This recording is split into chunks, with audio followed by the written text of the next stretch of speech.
Kakang Patih Wasita kawula nuwun wonten timbalan iki kadhawuh sinuwun.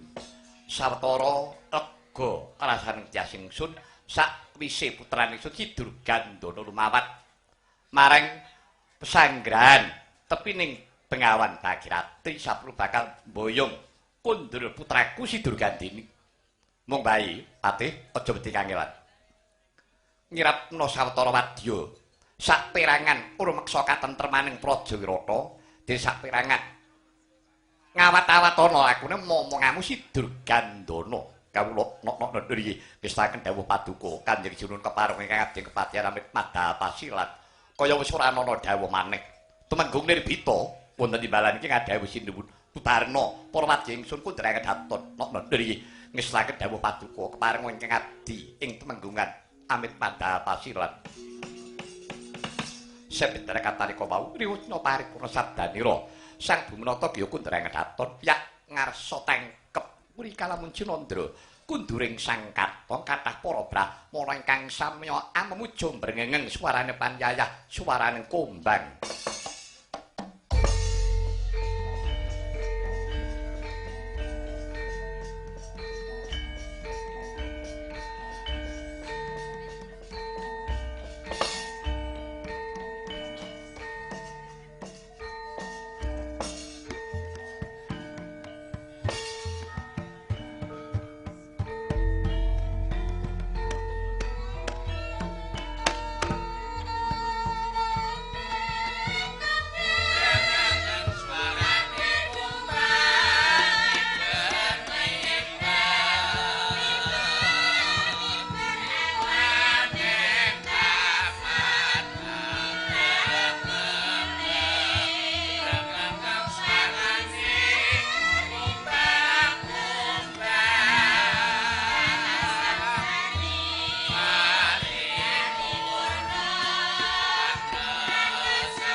gegarane wong krami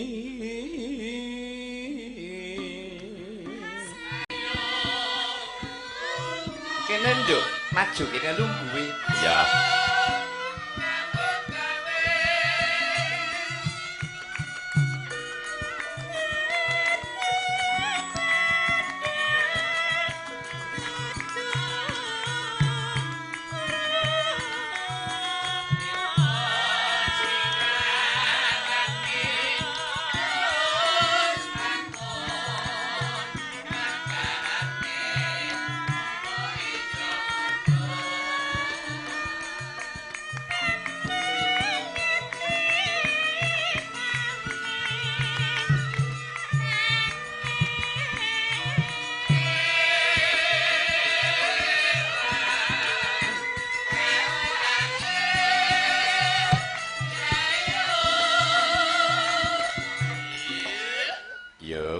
apa nduk arepenmu iki mau Asmarandana ya yu dengaren kowe wis rada apal karo tembang-tembang Jawa ya ora ketang sithik aku wis nyinau yu sebab aku ya pekewuh karo sapa pekewuh karo Piyayi Manca ing atase Piyayi Manca bayane sing gilut bab perkara olah sinden sendonan tembang macapat sak piturute aku ki sing duwe kok ora mudeng lak ya kebangetan.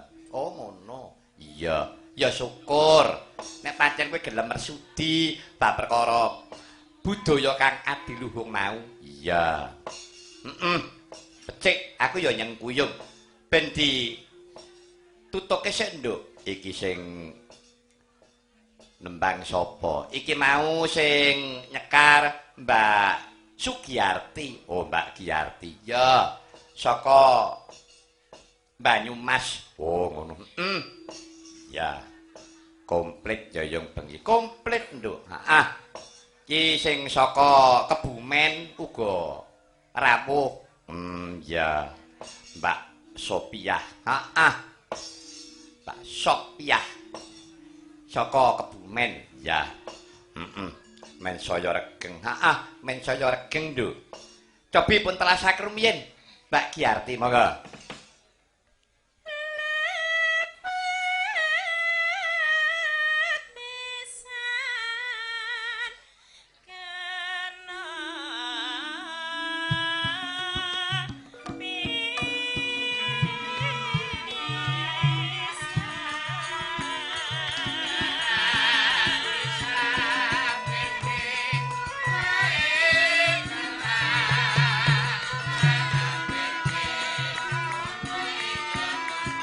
Jenggolan kendo sing sura seru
Apa nduk? Sakwise iki mau ngaturake repen Asmarandana. Sing cakepane ya kuwi ngenane wong bebrayan ya Yung. Ya, pancen ya ngono. Iya. Iki aku karo kowe mung mestuti keparing ingkang nantung pakurmatan Araka Mas Sukiratmo Suwita sak kulawarga. Ya. Sing wigati bengi iki nderek mangayu bagya daupe Sri penganten iki wis kelakon daup nirik ing sambi kala. Ya, Nduk. Pancen wis dadi niate. Iya. Mas Sukir kuwi yen mantu kuwi duwe pakem ya kuwi mesti wayangan. Wiwit kuna makunane wiwit ya kuwi saka leluhure biyen ngono. Iya. Pokoke wayangan ya ora tau salin dalang. Ya seming kuwi wis enak ora enak ya kuwi. Mulane kuwi kok ya ora jeleh ora waleh. Nduk, janjane iki dudu perkara ala karo becik ya, Nduk. Dudu perkara ala karo becik. Ning jenenge rasa nek wis sumadulur, rasa nek wis dadi tresna. Ya ta? Kuwi rasane ya ngene iki. Dadi kepengin ngembangake budaya dasare leluhure Mas Sukir biyen karo leluhurku biyen ki ya manunggal. Tekse ya tresna, mula nganti disambung nganti tekan sak yaene, mbok menawa nganti tekan run tumurun anggone nguri-uri marang budaya. Iya. Ya ngene iki, Nduk, sing jenenge nguri-uri budaya ki ya ngene iki. Ngono yo. Iya. Sabab akeh-akeh iki mung isane mung ngomong tok, isa-isane mung pidato tok. Akeh ngono, Nduk. Marilah kita lestarikan budaya kita, wayang kulit yang adiluhung. Ning ora tau nanggap. Ya mung ngono kuwi tok. Ngono yo. Akeh-akeh ngono bar pidato minggat. Iya ya yo. Nah, ngene lho, Nduk.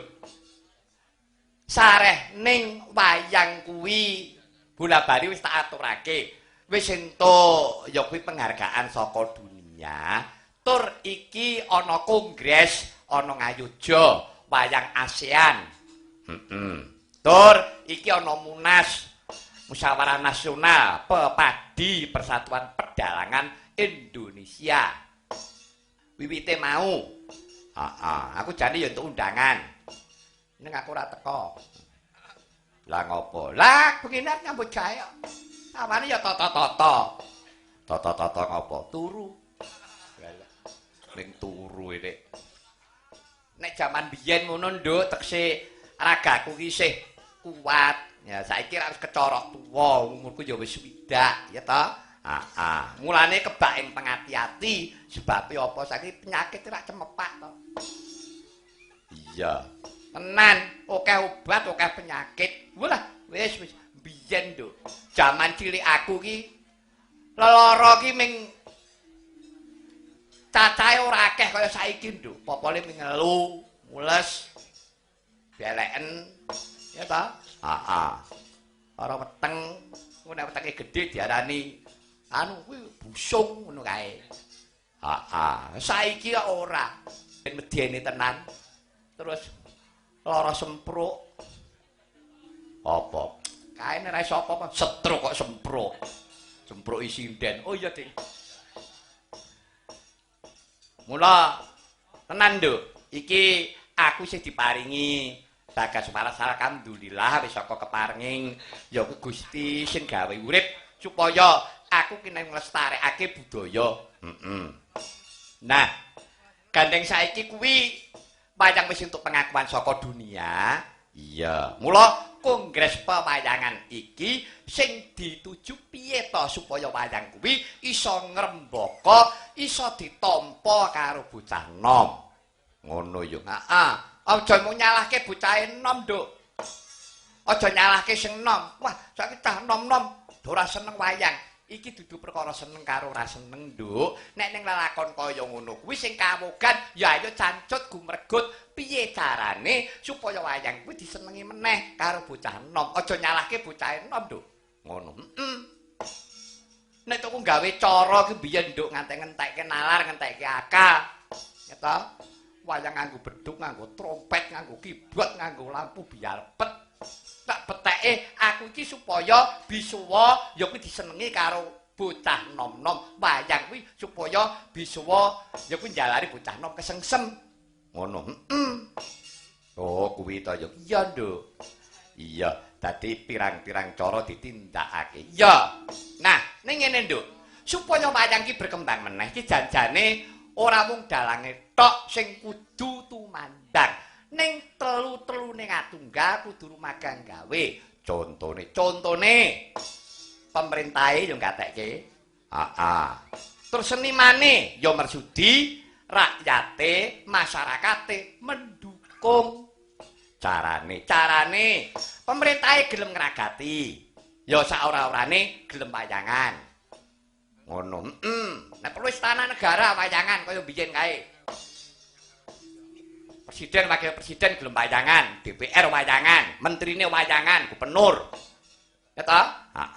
Ngantek tekane bupati, camat, lurah wayangan kabeh kaya jaman biyen, ya kuwi jamane nalika desa-desa kene wayangan kaya ta bersih desa, rasulan, sak piturute ngono. Nah, kuwi pemerintahe kudu gelem melu cawe-cawe. Lah, dalange ya mersudi. Ana? Oh iya, ngelmune dikebaki. Ngono ya. Aja mung paton mengo, aja mung paton jeplak. Kurang-kurang bejane kaya entus. Lha piye kuwi? Ya ta? Mula bola-bali aku ki omong cah, dadi dalang kuwi ora gampang. Kowe kepengin iso mayang apa kepengin dadi dalang? Lu beda lho, Nduk. Lah bedane apa padha-padha le nyekel wayang? Ku sik to. Kudu dipilahke sik. Wong iso mayang kuwi urung mesti nek kuwi dalang. Contone. Jamane Wagub Jawa Timur Pak Sunaryo kae iso mayang. Mas Beguk Bupati Wonogiri iso mayang.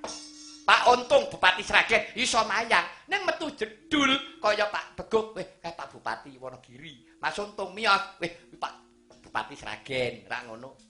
Beda kaya aku. Aku metu jedul ora bakal. Pak Mantep polisi ora bakal. Pak Mantep dalang mesti ngono. Sebabe payu sing arani dalang kuwi masyarakate. Ngono? Ngono ya. Mula nek dadi dalang kudu payu. Ya. Kudu payu. Sebab sing arani dalang kuwi sing nanggap. Iya. Kuwi to ditawak-tawakno. Aku iki dalang, lho aku dalang. Nek sing nanggap emoh ya ora gelem ora dadi. Iya. Ya. Mula ya, Nduk. Lelakon kang kaya mengkono mau seniman dalang kuwi ora mung nyekel wayang tok, ora mung iso suluk, iso sabetan, iso lucu. Ning isih akeh meneh bab-bab sing luwih saka kuwi angele iki akeh. Contone ngladeni masyarakat. Ya ta? Iya. Nganjuk karo Kediri ora cedhak. Ning beda, Nduk. Ya Nganjuk karo Kediri wis beda. Bedane Surabaya. Bedane kok nek ning Jakarta, beda meneh luar Jawa. Lho iki wis beda mula dalang kudu sugih pengalaman, ngono? Iya. Ngono. Nah, ning ya kuwi, Nduk. Dalang anggere ora iso maca situasi, wis aja takon dosa. Engko nek kene walating budaya. Dalang anggere kene walating budaya tenan, Nduk. Abot sanggane, muni seklimah, muni sekecap. Mula dalang iki kena ngritik. Wis to ngritik kok sak pedes-pedese. Ning nek ngritik, weneh ana solusi, tegese kek ana jalan keluar, aja mung misuh-misuh tok. Engko anggere mung misu-misuhi tok. Engko nek ngantek kene walating budaya lah, wis ana to sing ketanggor. Arep dikaya ngapa aku ya mesake, Nduk, karo anakku entus kae ya muridku mbiyen.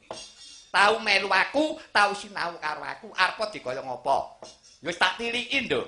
Tak tiliki ping 3. Wis. Sebabe apa? Iki dudu perkara salahe apa, benere piye mbuh. Ning sing tak tiliki bebudene entus ki dalang, aku ya dalang. Eta ngono.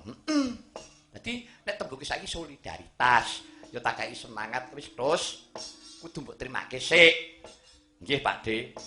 Kula niki dadi Jaya Anggodo dicekel Anoman lakon Anggodo balik. Ora iso, iki lakon Rama Tambak, Janggi Srana cekel Anoman aku.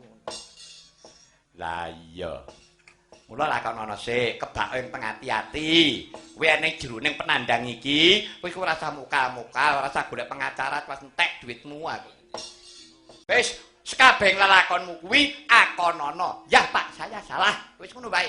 Saya akan menerima semua apa yang akan dipidanakan pada saya. Wis anggere kowe ngono, wis ora enteng. Iya, tak kei semangat ngono. Iya. Iya ya yo ngarep dikaya ngapa. Kok jenenge bebudening dalang kuwi tunggal. Ya. Mula ayo Nduk, saiki awake dhewe ngiras pantes bengi iki ya wungon. Wungon, heeh, lek-lekan. Wong tekese Mas Sukri ya ora tamu-tamunan kok Nduk, ora undang-undang. Ngono. Ya pancen ujupe ora nek sing nonton tonton dhewe ngono. Mula njaluk alakon ya angel tenan. Ngono ya. Heeh. Wis. Cekal lakon ini didadak ngetek jiliding cekal nek ora apa karo lakon lah tenan lho. Iya, tujune karo bapakku Suwargi biyen aku disangoni lakon pirang-pirang. Ngantek ditular-tularke kaya kuwi sedulurku tuwa Mas Prapto Samidi kuwi ya murid Suwargi bapakku. Iya. Ya bisane sing di omah barang kene iki ya ana sing dadi dalang. Maryono barang kuwi. Iya. Ya muridé bapakku ning kok ora payu-payu mbuh. Heeh. Malah dadi paranormal.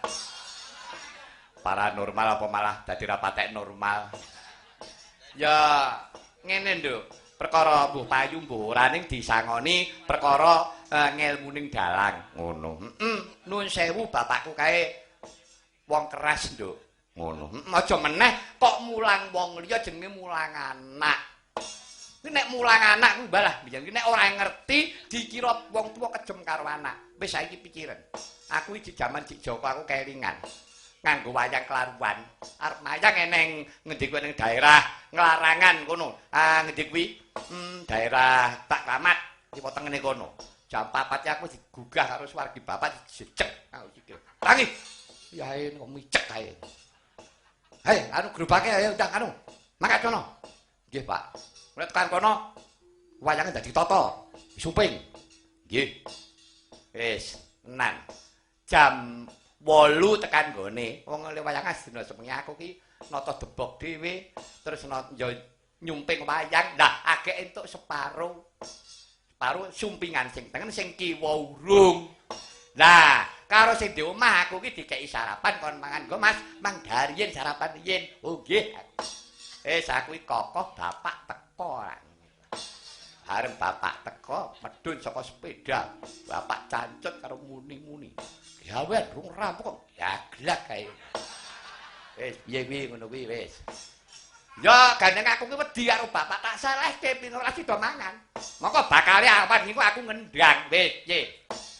Wis, ngono kuwi, Nduk. Terus tak eling-eling nganti tekan sak yahene. Oh iya, ning ngono bapak kae janjane ngono mulang karo aku. Jaman semono bapak ngendika ngene. Lah nek kowe ketakon nata ora gelem nek kowe karep dadi dalang.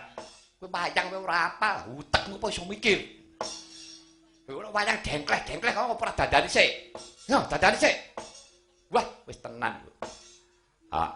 Wis, kocapo arep bladhek nang Gunung Saren. Gunung Saren, pokoke ya palur kuwi ngulon.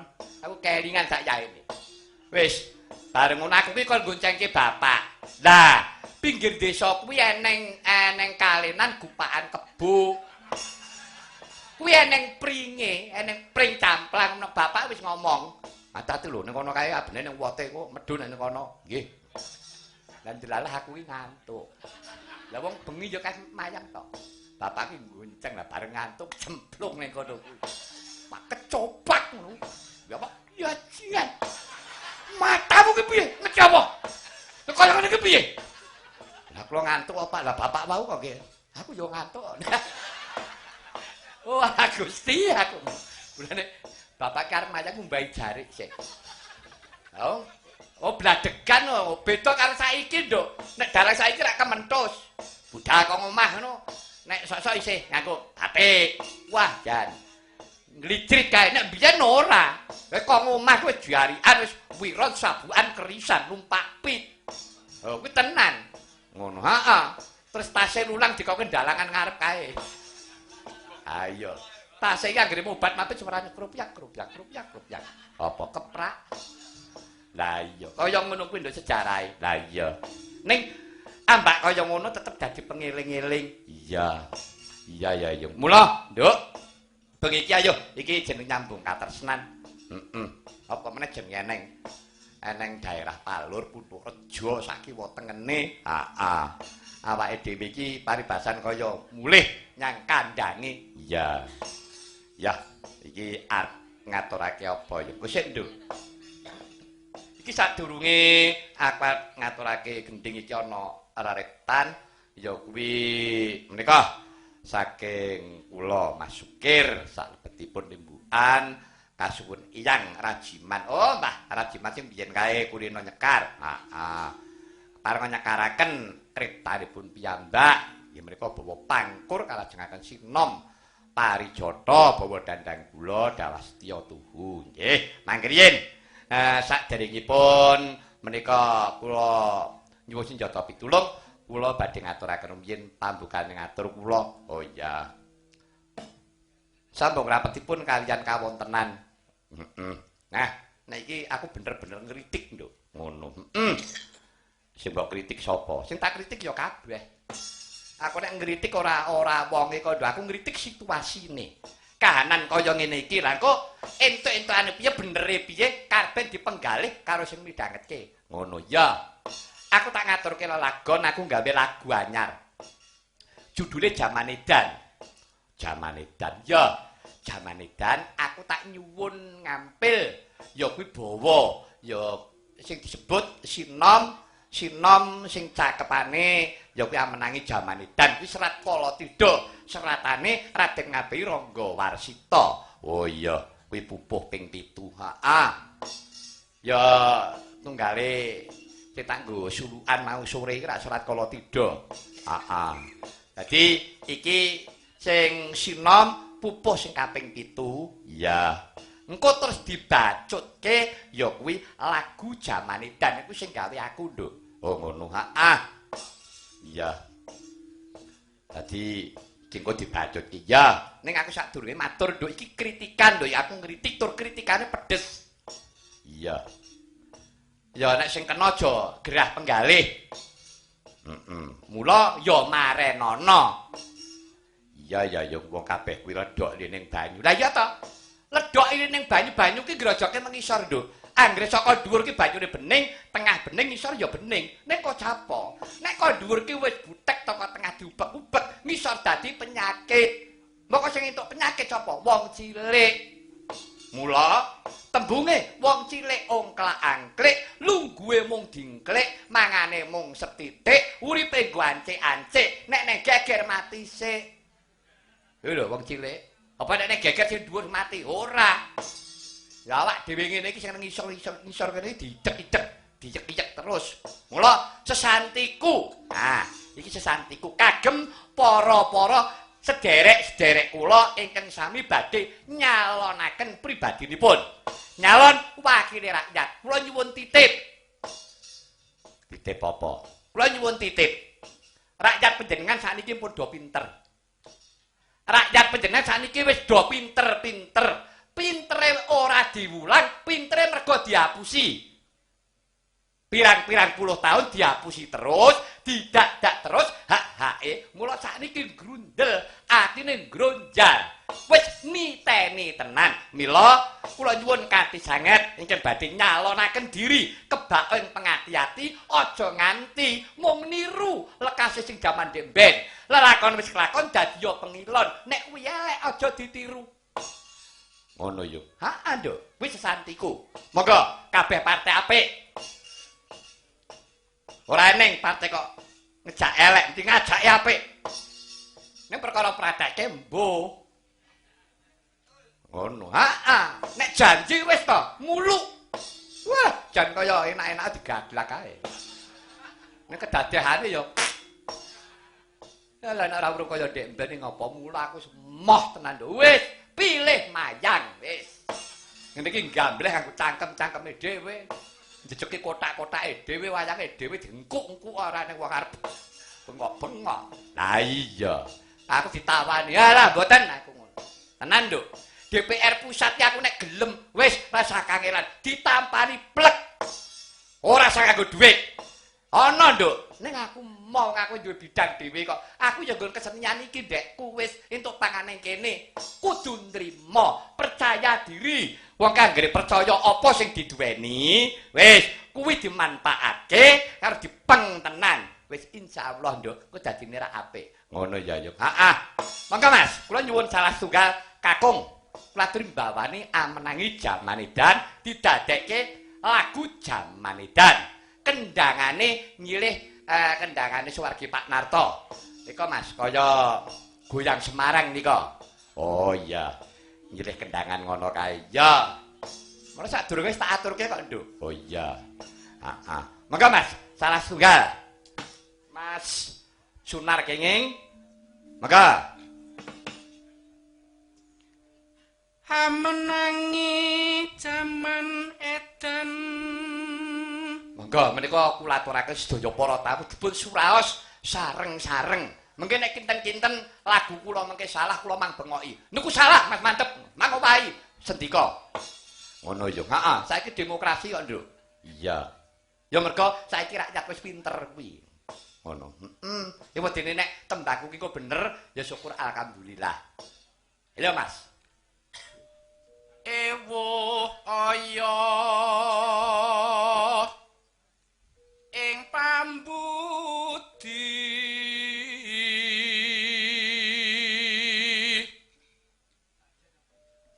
melu ngedan ora tahan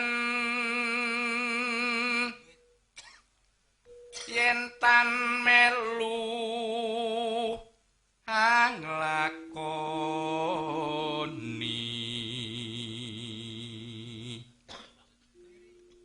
boya keduman melek kaliren wekasan nipun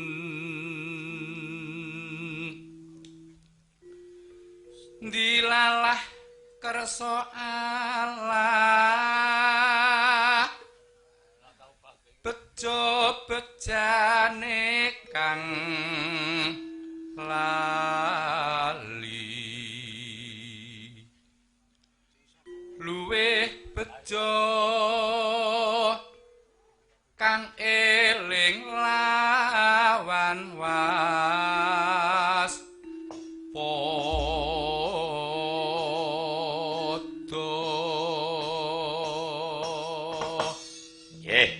Monggo pun lajengaken lagu jaman edan bukanipun saking Ketipung. Nggih, Mas Narto wiwiti, Mas.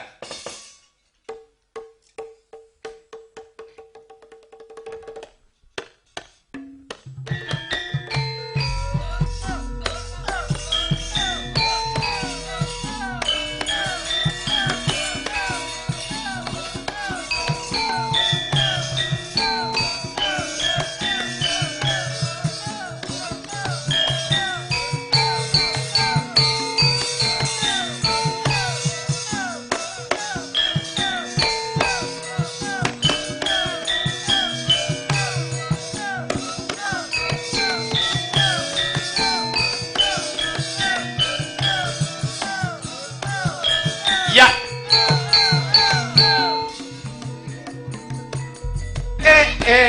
Jaman edan jaman edan yen rangedan ra ketuman melu ngedan ora tahan wolak-wali ing jaman kursi-kursi nggo rebutan rakyat cilik dadi korban jare jaman reformasi ning korupsi malah dadi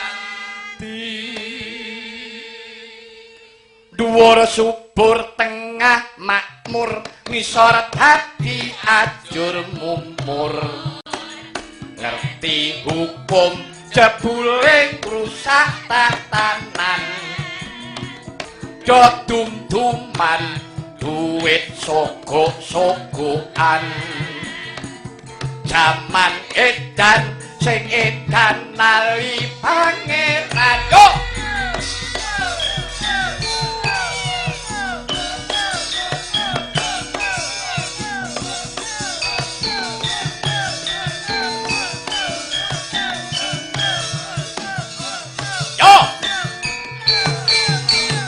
tegas Zaman edan zaman edan zaman edan rasa kuman melung edan ora tahan bola bali ing zaman kursi rebutan rakyat cilik dadi korban dari zaman reformasi ning korupsi malangga ya yo ibu-ibu tampil yo Dhuwur subur tengah makmur isor dadi ajur mumur ngerti hukum jebule rusak tatanan dum-duman duit sogok-sogokan zaman edan sing edan lali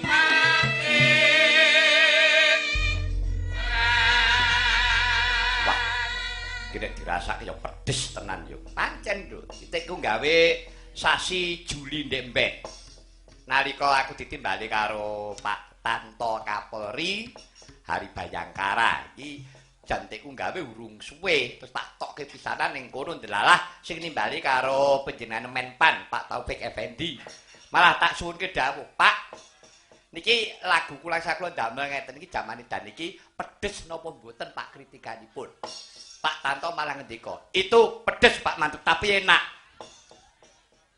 lah langsung disebut Pak diteruskan Pak Mantep jangan takut ini apa itu walaupun ini ngeritik tapi ada solusinya memang harus seniman harus berani tampil seperti ini ngono yo wah jan bareng aku dikei spot ngono kuwi ndasku gedhi ketok kementus guru ngono Dik lho lah iya no ana kepiye lah iya iki nek di rungokke tenan nak coba tak balenane pisan kas nduk ning ora nganggo gamelan jaman edan jaman edan yen ra ngedan ra ketuman melu ngedan ora tahan wolak-wali ing jaman kursi-kursi nggo rebutan rakyat cilik dadi korban jare jaman reformasi ning korupsi malah dadi korupsi kok jamaah ya ta dhuwur subur tengah makmur ngisor dadi ajur mumur ngerti hukum jebule ngrusak tatanan dum-duman duit sogok-sogokan jaman edan sing edan lali pangeran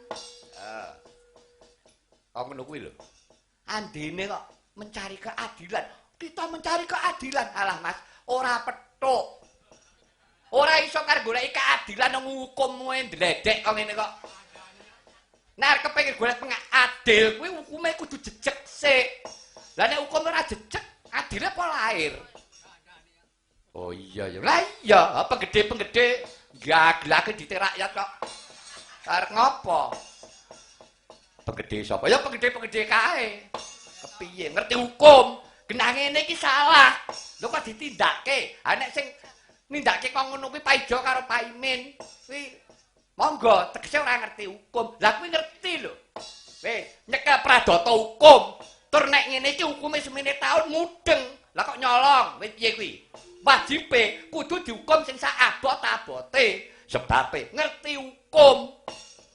Oh, gajah kok tidak rapah. Palang mangan tandur. Ya kok ngono kuwi.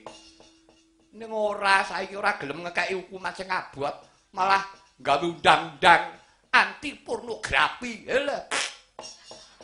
Oh, kuwi kok ngono wis. Tak sepelekke nduk. Nek wani, ayo gawe undang-undang.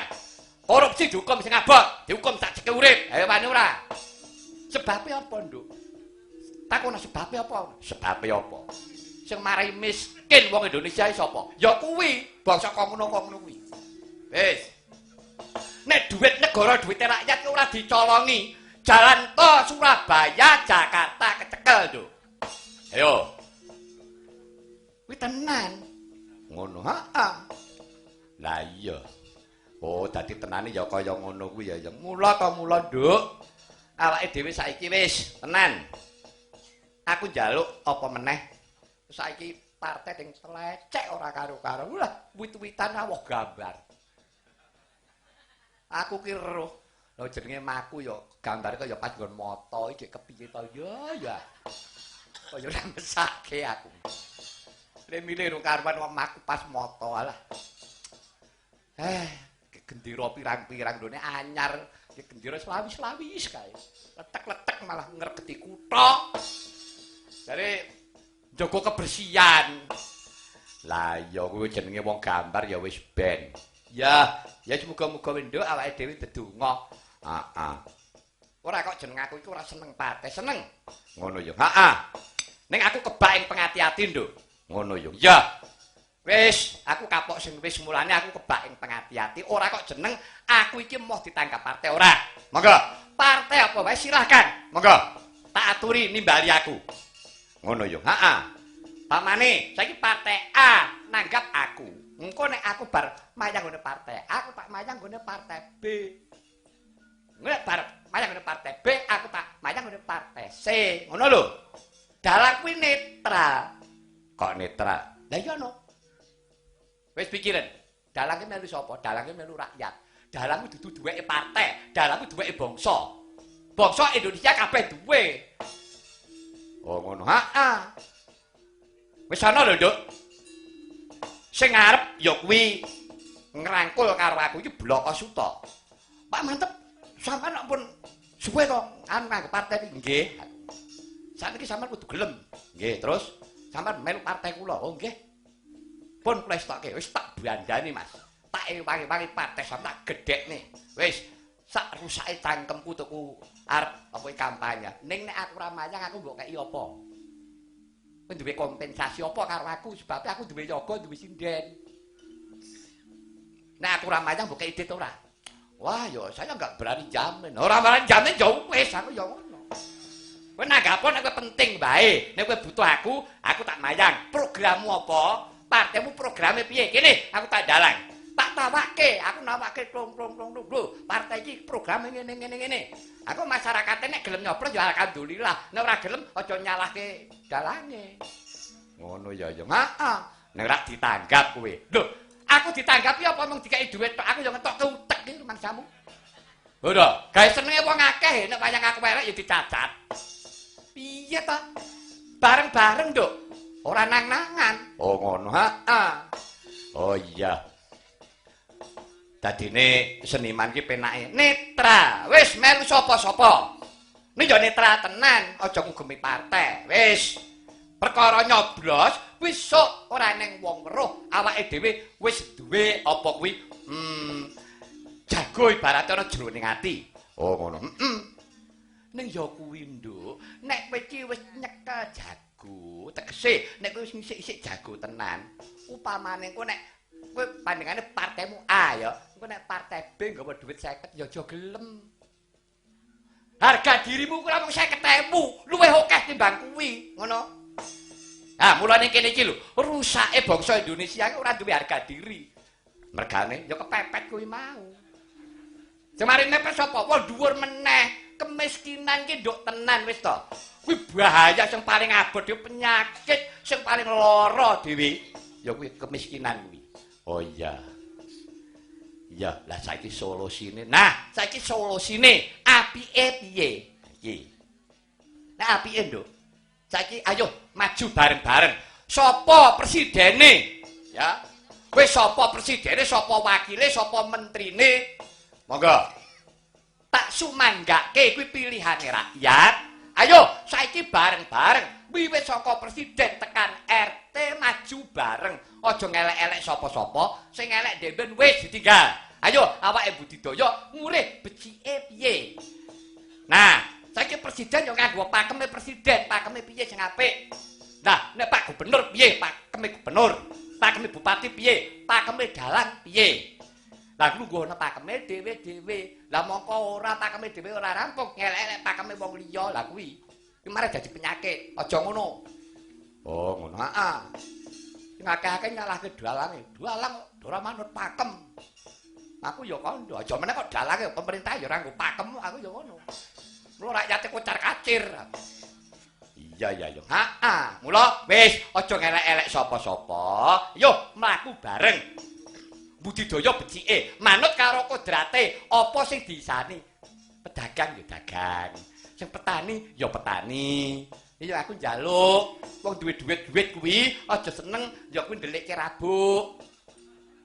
Lah ora nyegati penguripane petani. Wong petani iki genah uripe karo rabuk. Ya toh? Lekas wancine areng rabuk tuku sik stop. Wis ndelikke. Entekno rabuke. Oh, ngono. Lah iya. Kuwi lho dengle mlocot iki kok ngono kuwi. Ha wis, apa petanine ra deyek-deyek. Wis golek rabuk angel diriwang rega larang, mergane delik kuwi mau. Lah, engko nek panen gabahe ora payu, wis. Apa ra cilaka kok ngono kuwi. Wis titenono. Engko anggere petani kuwi ora gelem nandur pari, gelem nandur sente, mlocot cangkeme. Ujimu elek men ben. Mangkel aku kan ngeri krungu sambate wong tani wah jan meropok. Wis. Rega minyak munggah ya nesu, medhun ya nesu, ora ana pilihane. Aku ki urip ning Solo agek pirang dina to, Nduk. Golek ngopet ya angele aja. Alah Gusti nyuwun ngapura mengar tanggung uripe teplok, tanggung ngeluk gapit iki lho. Golek ngopet kok ora eneng. Lah terus ya nganggo kompor gas kuwi sidane. Wis aku. Negaraku kan dadi apa to? Ya aku. Lah iya, wis rasah ngersula yo. Awake dhewe nyuwun wae ngersane Gusti muga-muga ibarate lara pindang mari. Ya, yang ngono, Nduk. Ya kuwi mau aturmu sing pungkasan, wis aja nyalahke sapa-sapa. Wis, monggo. Besok arep pilihan iki bakal wis ora nyoblos. Lah piye nyontreng? Nyontreng iki piye? Nyontreng iki nyorek nyentang gambar kuwi lho. Mau dicentang ngono, tur mung pisan tok. Oh ngono. Heeh, ora entuk baleni. Oh iya. Mulane nek aku ya milih pemimpin wae, Nduk. Pemimpine sapa sing mbok pilih? Wis. Liya-liyan serasa digagas. Ngono ya. Heeh. Menang karepmu ora karepmu. Sing penting ana wong wayangan aku seneng. Jar wayangan sapa nek? Ha iya. Nggih, saiki aku tak nyuwun karo Mbah Rajiman iki awit keparenge ingkang nanting pakon Mas Sukir yar nyuwun ular-ular sampun rawuh apa dereng nek dereng rawuh engko anu Mbah Raji parenga minggah mriki engko spot sik to engko.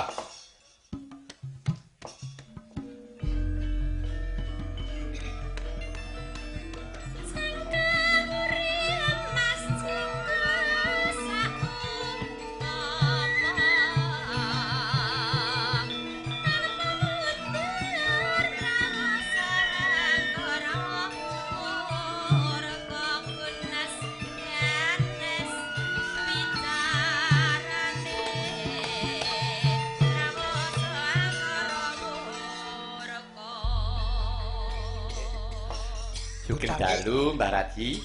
Nggih, sugeng dalu Bucange. Nggih. Kalian Mbak Limbu. Nggih. Paminipun mboten masukin mboten wayangan kula mboten pinanggih malih. Nggih, nggih menika. Kula namung nuhuni pamudhutipun masukin. Nggih. Nggih menika. Nggih. Kados ingkang sampun kula ripta menika. Oh, nggih. Nggih. Nggih. Wah, menika monggo Mbah arajiman keparing-paring rerepen nyekaraken menika rak seratan panjenengan kula pitados wong panjenengan iku nggih ngertos guru. Sakderengipun kula nyekaraken Nggih. menika badhe kula waos lancaran rumiyin Nggih. supados pamiyarsa menika inggih ugi mireng. Nggih. Menika bawanipun pangkur. Pangkur nggih. Lajeng menika kalajengaken Sinom Parijata. Nggih. Nah, menika bawanipun ngaten. Nggih. Masukir ing Punduk Reja Nggih. dinten iki kepareng Manggugati. Nggih. Ngentasaken putrinipun ingkang angka sekawan. Jroning galih ngaturaken gong panuwun dene pinaringan berkah king Gusti Kang Maha Asih. Nggih. Menika bawanipun. Nggih, Wah, pangkur nggih. atase pangkur Macapat tibake Sinom Parijata kok ya penak. Lho, sae. Nggih, gumantung niatipun kok, Mbah. Nggih. Lajeng sinomipun Parijata menika Nggih. cakepanipun ngaten. Masukir sekalian garwa Nggih. kadumugen jroning galih. Nuhoni jejer Sudarma ngentasken putri kinasih. Nenggih Rara Winarni arsa madeg Brayan Agung. Kelawan Eka Suwarna krana wus mantepe ati. Mugia tansah manggiya ing bagya mulya. Nggih, sae. Lajeng mangke salajengipun menika dandang kula sidase lajeng kula nyuwun Ibu-ibu Surwati satunggal ingkang lajengaken setya tuhu mayu nggih. Nggih, wah niki sae Mbah Raja anggen benan ngripta. Nah, ingkang kula pikajengaken ngaten menika tegesipun sinaosa menika namung sak tembang nanging wonten inti sarinipun tegesipun maknanipun inggih saged kecepeng kula langkung bingah lan kula remen sanget. Monggo pun tindakaken Mbah. Nggih. Nggih. Elok Mbah menika.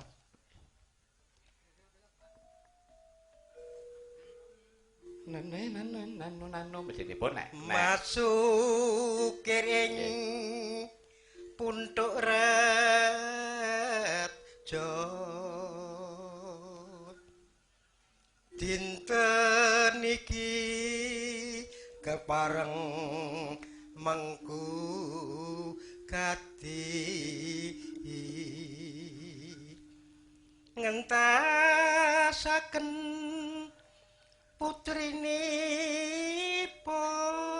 putrinipun ingkang angka sekawan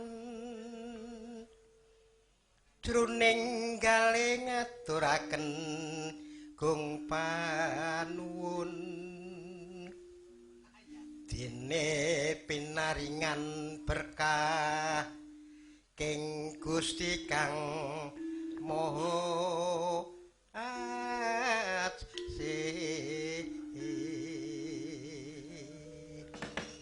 Nggih, menika pangkuripun sampun. Nah, sinomipun Parijata mangga, Mbah. Masuk sekalian garwa. Wah, tuwae cengkoke leli.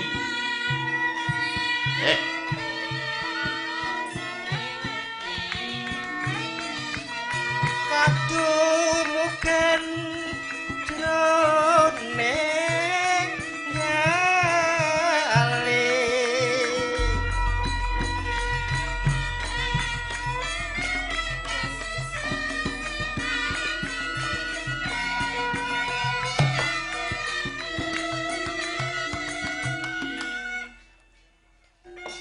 Mbah Raji nalika nome pancen piyayen ya blater ta kira.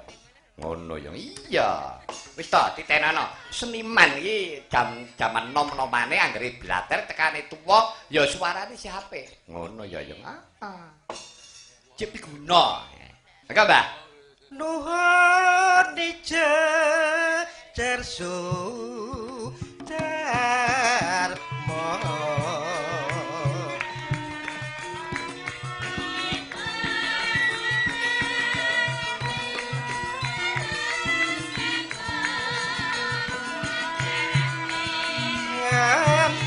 ngantas lan putri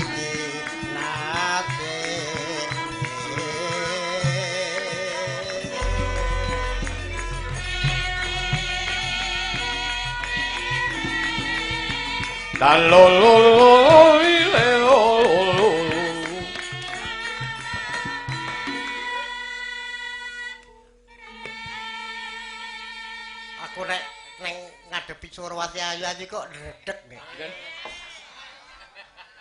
Lah upama ditenanana nggih ajeng napa to, Mbah?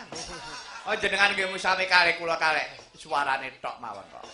Nggih ning mboten napa-napa, Mbah nggih. Nggih memanjang yuswa. Nyawang-nyawang mboten napa-napa.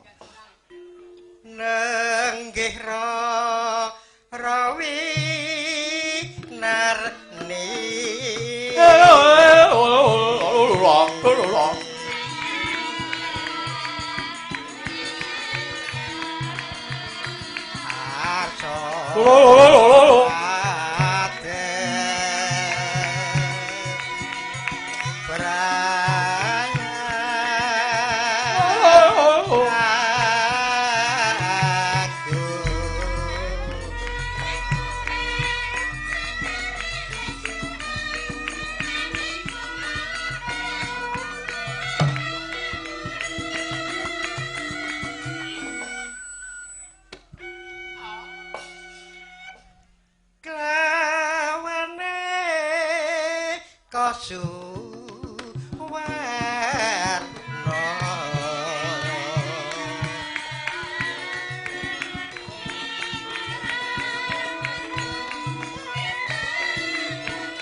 Wingking piyambak Mbah Raji, mangga.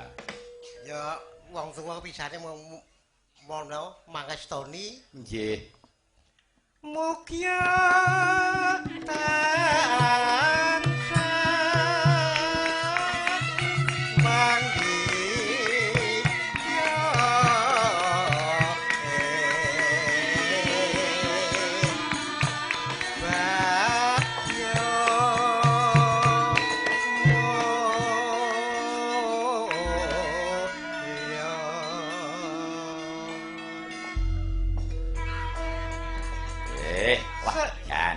Sang Diayu tanpa nganggo mandek pun Rara Winarni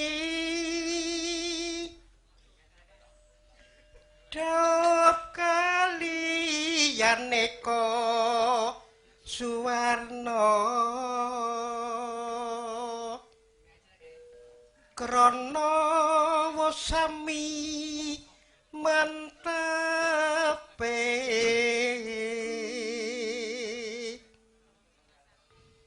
madhak bebrayan agung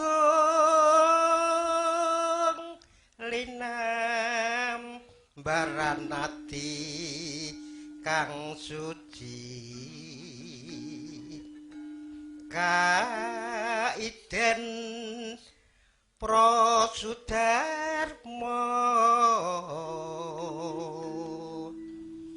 manggi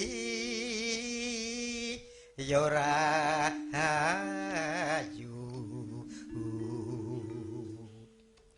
wiwit ing dinten menika nganti ombenjang dumugi kakilan ini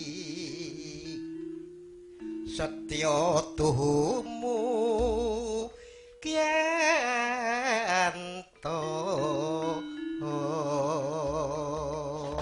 Mangga Mbah Raji kula aturi milih, Mbah. Mangga. Ngono lho. Padha cilike. Kok ya kaya dalange kaya awas. Nggih, nggih. Liyane kuning-kuning. Niku rada burek ya, Mbah. Ini mboten napa-napa nggih. Tapi Mbak menika anu, Mbah, menika saking Bluro. Bluro niki nggih kayu jati, gentung. Nggih, nilanipun napa nggih? Radi genduk-genduk. Nggon manuk. Nggih. Oh nggih, leres. Nggih. Kula nggih gadah manuk kathah kok, Mas. Nggih, Manuk manuke do blondol ngono iku jan. Eli. Monggo, monggo. Iya. Aku kang setya satu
Bucange Dalem menika sareng kula dipun napa sanani panjuwun kula kaliyan ingkang piyantun ndoro sing ireng manis. Nggih. Menika mbok menawi umur kula tambah 12 taun. Wah. Ibaratipun tiyang dahar ngaten tanduk nggih, Pak. Nggih. Oh nggih. Lah menika waleh-waleh menapa dinten menika kula saking Gusti ingkang Mawasih lembih dipun paringi umur 8 dasa, Pak. 8 dasa, Pak. Nggih. Lah mangke tambah sedasa tentunipun saking dasa nembe dipun timbali. Nggih. Mono mugi-mugi Pak. Nggih. Butahe kadhawi mekaten Butahe. Nggih. Kula menika namung pandemen maca pat. Nggih. Nalika tasih enem kula namung nyatet-nyatet menika badhe kula caosaken Bucange namung kagem putranipun. Nggih. Inggih menika ingkang setunggal Dandang Kula Hana Caraka Gandrung manih. Nggih. Gandrung manis menika yasan dalem sinuwun ingkang kaping 11 Nggih. dur nalika gandrung kaliyan Gusti Ratu Mas. Oh nggih. Ingkang setunggal inggih Hana Caraka ingkang ngemot pitudah adiluhung anggen kula nedhak taun 7 dasa saking almanak Kala Bening cetakan taun 1903 dasa 9. Wah, kula dereng lair niku. Nah, menika adiluhung menika namung krida aksara Nggih. Centa Diwandana ho sedaya nana sakrajengipun. Menika mugi-mugi saged mangking rembaka dipunturanaken para kaneman Pak nggih. Amin, amin, amin. Oh, dados niku Hana Caraka dados paminipun nek ena nggih. Nimas sayu ingkang nilangoni, ngoten niku nggih Pak nggih. Bulan arum ingkang sobeng wana yen panggih mindarasane. Sumber ngisoring gunung reksa langking sisaning geni. Ono kabeh. Iya. Yen lega pinarna dasih kumung manuk.